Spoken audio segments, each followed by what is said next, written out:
భాషని ప్రేమించగలగాలంటే, పరాయి భాషను ప్రేమించగలగాలి అంటే వాళ్ళకి వాళ్ళ సంస్కృత భాషను తీసేయాలి.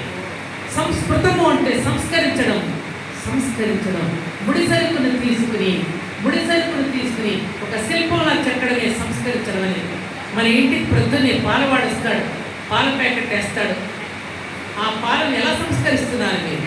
అది పాడైపోకుండా ఉండాలి. ఏం చేయాలి? ముందు పాలు కాస్తాం. ఆ పాలు కాసిన తర్వాత మరింతగా పాడైపోకుండా ఉండాలి. ఏం చేస్తాం? పెరుగుగా తోడు పెడతాం. ఆ పెరుగు కూడా పాడవకుండా ఉండాలి అంటే దాన్ని మజ్జిగ చేస్తాం. ఆ మజ్జిగ కూడా పాడవకుండా వెన్న తీస్తాం. ఆ వెన్న పాడవకుండా ఉండాలంటే కాస్తాం. అది నెయ్యి తయారవుతుంది, చిరకాలు ఉంటుంది నెయ్యి. అలాగే ప్రతి మనిషిని సంస్కరించడం అనే విధానం ద్వారా పేరు పెట్టి ఉపశమన సంస్కారం బిడ్డ కడుపులో పడినప్పుడే ఆ గర్భాన్ని కూడా శుద్ధి చేస్తాం. ఆ తర్వాత సీమంతం చేస్తాం.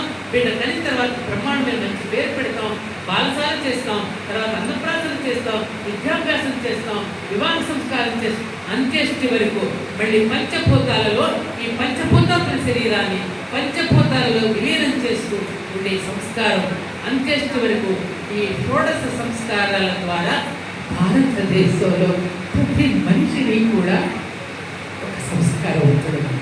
ఒక మనిషిని మనీషిగా తీర్చిదిద్దడానికి నా ఋతులు చేసిన ఈ గొప్ప ప్రయత్నానికి ఎంత రుణపడి ఉన్నామండి మనం. ఇవాళ పిల్లలు కుసంస్కారులై